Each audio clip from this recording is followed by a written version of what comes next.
자, 투데이 핫 이슈 인터뷰 시간입니다. 전 세계인의 축제 올림픽도 이제 막바지를 향해서 가고 있습니다. 오는 8일 폐회식을 갖고 17일간 진행된 그 열전의 막을 내리게 되는데요. 중계를 지켜보면서 열심히 응원하셨던 분들 많으셨을 텐데, 자, 그래서 오늘은 스포츠월드 이혜진 기자와 2020 도쿄올림픽을 정리해보는 그런 시간 가져볼까 합니다. 자, 연결돼 있죠. 자, 이혜진 기자, 안녕하세요. 네, 안녕하십니까. 스포츠월드 이혜진 기자입니다. 반갑습니다. 반갑습니다. 네. 올림픽 때문에 상당히 분주하셨죠? 아, 네. 네. 자, 일단 그러면은 현재 그 올림픽 각 나라별 그 순위부터 좀 정리하고 갈까요? 네, 일단 한국은 현재 금메달 6개, 은메달 4개, 동메달 9개 등 총 19개 메달을 획득해 12위에 자리하고 있습니다. 양궁에서만 4개의 금메달이 쏟아졌고요. 펜싱은 금메달 1개, 은메달 1개, 동메달 3개를 묶어 5개의 메달을 수확했습니다. 체조에선 처음으로 2개의 메달이 나왔습니다. 금메달 1개, 동메달 1개를 따냈습니다. 예. 태권도와 유도는 나란히 은메달 1개, 동메달 2개를 신고했고요. 사격에선 은메달 1개, 배드민턴에선 동메달 1개가 나왔습니다. 예. 당초 한국은 금메달 7개 등 종합순위 10위 이내에 드는 것을 목표로 세웠는데요. 아직 남은 종목이 있는 만큼 끝까지 최선을 다해주길 기대하고 있습니다. 예. 자, 일단 그러면은 베이스볼, 야구 얘기를 좀 해볼까요? 어제 그 미국과의 준결승전이 있었지 않습니까? 네, 아쉽게도 반전을 꾀하진 못했습니다. 요코하마 스타디움에서 열린 미국과의 패자 준결승전에서 2대7로 완패했습니다. 선발 투수로 나선 이의리 선수가 5이닝 2실점으로 제 몫을 다했으나 승리로 가기엔 역부족이었습니다. 타자들은 부진했고 불펜들도 고전했습니다.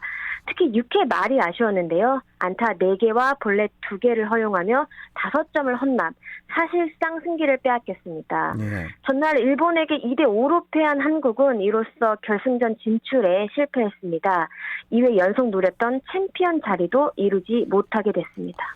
자, 그 야구가 이제 한 경기 남은 거죠? 네, 그렇습니다. 이제 한국은 동메달을 놓고 7일 정오 도미니카 공화국과 맞붙게 됩니다. 지난 경기에선 9회 말 극적으로 3점을 뽑으며 대역전승을 거둔 바 있는데요. 하지만 동메달 결정전에선 조금 더 어려운 투수와 만날 전망입니다. 과거 KBO 리그에서 뛰었던 강속구 투수 아넬 산체스를 선발 등방시킬 가능성이 높아 보이는데요. 일본을 상대한 개막전에서 활약한 왼손 크리스토퍼 메르세데스도 3일 휴식 후 등판할 수 있습니다.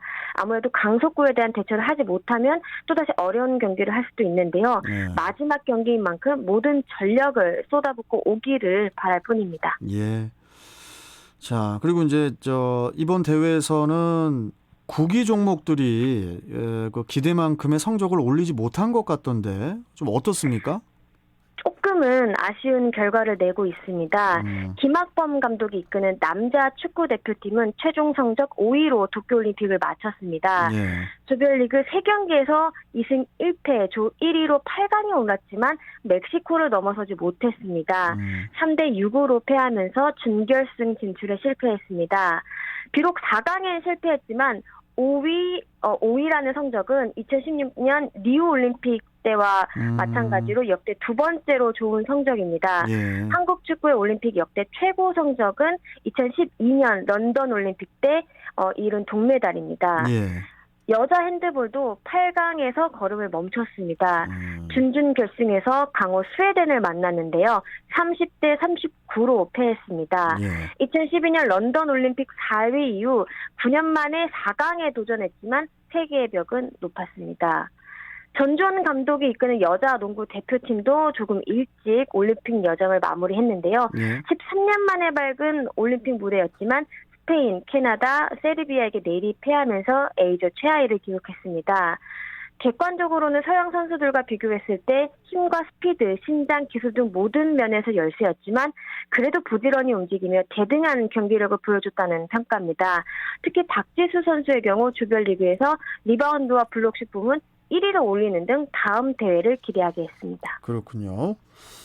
아니 근데 이제 그래도 아직 우리 또 여자 배구가 남아 있지 않습니까? 그 희망을 안고 좀 오늘 밤에 좀 지켜봐야 될 것 같은데 어떻습니까? 네, 이번 대회에서 한국 여자 배구는 정말 기적을 보여주고 있다고 해도 과언이 아닌데요. 강호를 줄줄이 격파하고 4강에 진출을 했습니다. 중심에는 역시 배구 여제 김연경 선수가 있습니다. 뛰어난 실력은 물론 리더십으로 팀을 이끌고 있습니다. 8강까지 치른 6경기에서 115점을 올렸는데요. 득점 2위에 해당하는 수치였습니다. 또 앞서 조별리그 4차전 일본과의 경기에선 30점을 홀로 책임지기도 했는데요. 이로써 올림픽 최초로 4차례 한 경기에서 30점 이상을 기록한 선수가 됐습니다. 이러다 보니 전 세계적인 찬사가 쏟아지고 있는데요. 한국의 메달권 진입 실패를 점쳤던 외신들조차 뚜껑을 열어보니 김연경이 있었다며 놀라워하는 모습입니다. 국제배구연맹은 김연경 선수를 가리켜 10억분의 1이라는 표현을 사용하기도 했습니다. 네. 아까 잠깐 얘기하셨는데요. 한국 여자 배구의 위대한 발걸음은 오늘 저녁 9시에 펼쳐질 예정입니다. 위대한 발걸음 표현 좋네요. 예. 네, 세계 랭킹 2위 브라질과 결승으로 가는 길목에서 만나는데요. 패하더라도 동메달 결정전이 남아 있습니다. 1976년 몬트리올 올림픽 이후 45년 만에 메달을 획득할 수 있을지 지켜봐야 할 것 같습니다.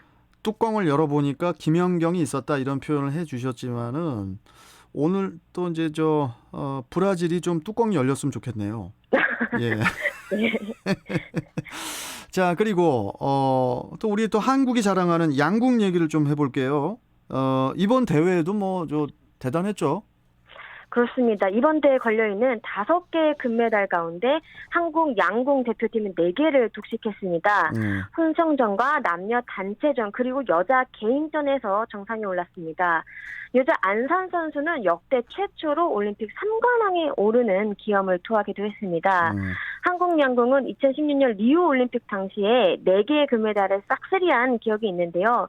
2회 연속 전 종목 석권에는 실패했지만 최정상 기량을 다시 한번 세계에 알릴 수 있었던 무대였습니다. 참 축하를 받느라고 그 양궁 선수들 정신 없었을 것 같은데 그런데 또 잡음도 있었지 않습니까? 그 안산 선수 같은 경우에 난데없이 그 페미니스트 논란에 휘말리기도 했었잖아요. 네, 그렇습니다. 대회를 치르는 동안 일부 온라인 커뮤니티에 안산 선수의 짧은 쇼컷 헤어스타일, 또 여대 출신 등을 문제 삼는 글이 올라왔습니다.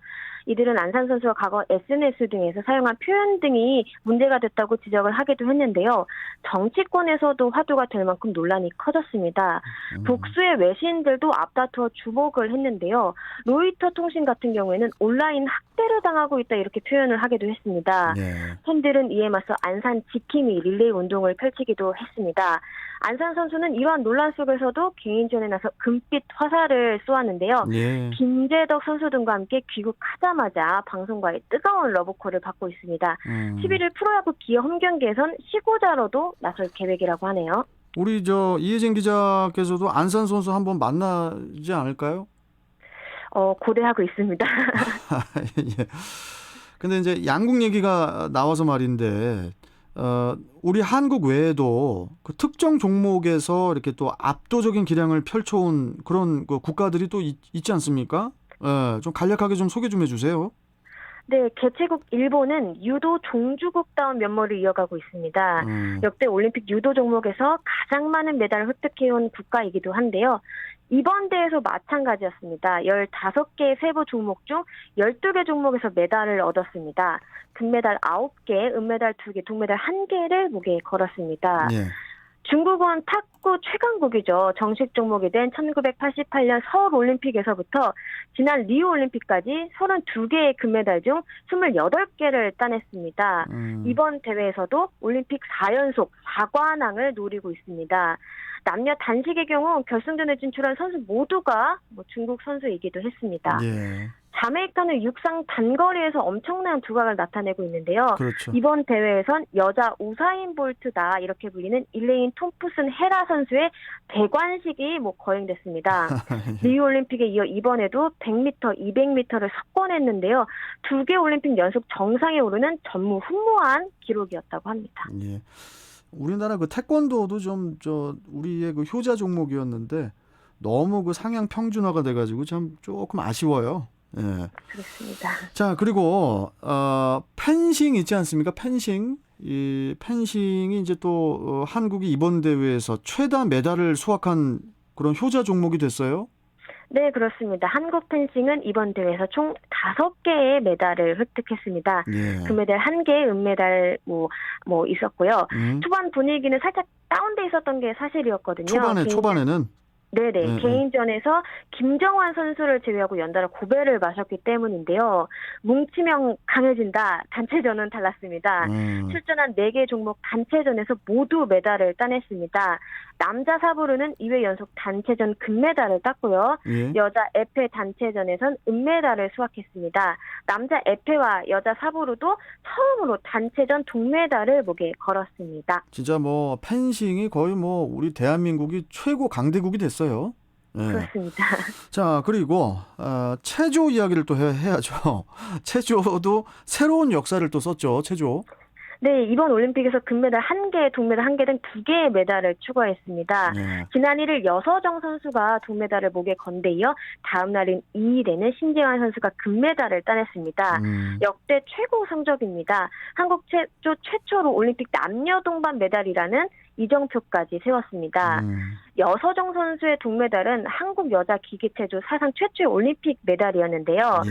잘 알려진 것처럼 여서정 선수는 1996년 애틀랜타 올림픽 은메달리스트인 영웅철 전직 국가대표의 딸이기도 한데요. 그렇죠. 한국 최초로 부녀 올림픽 메달리스트가 되는 기쁨까지도 누리게 됐습니다. 예.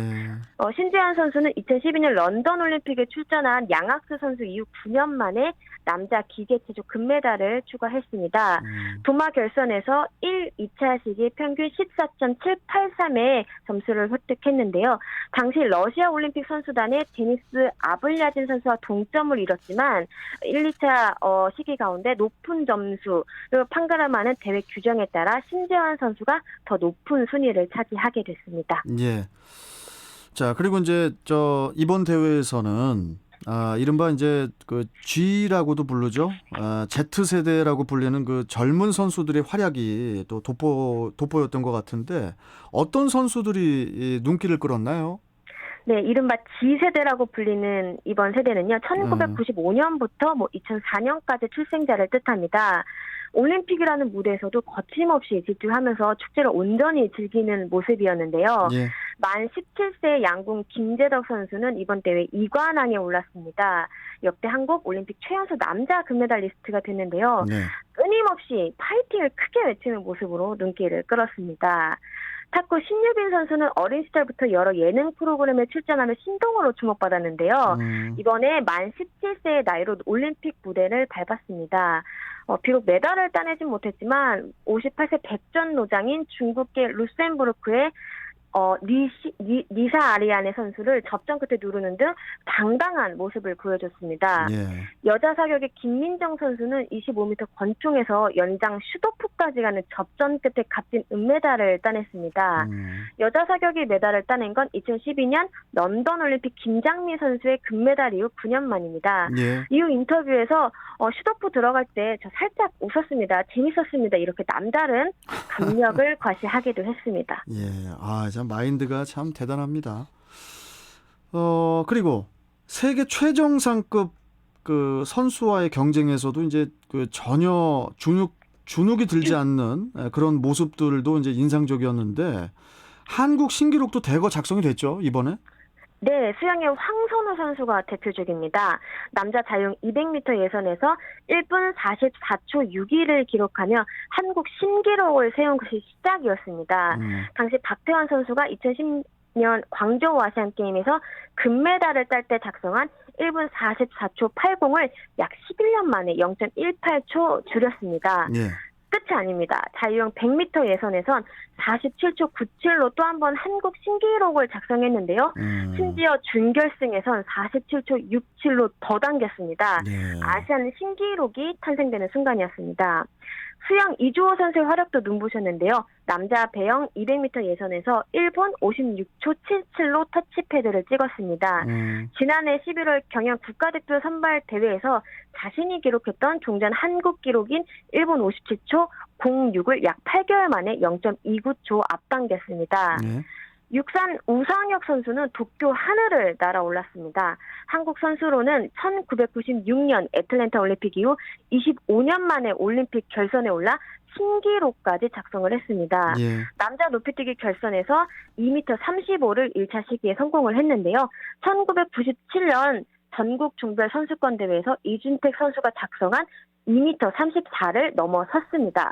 덕분에 4위라는 호성적으로 대회를 마쳤는데요. 한국 올림픽 육상 트랙 필드 종목 통틀어 최고 성적이라고 합니다. 그래요. 아, 진짜 박수를 좀 보내드리고 싶고, 그리고 또 이제 저 선수들이 흘린 뜨거운 눈물도 화제가 되고 있지 않습니까?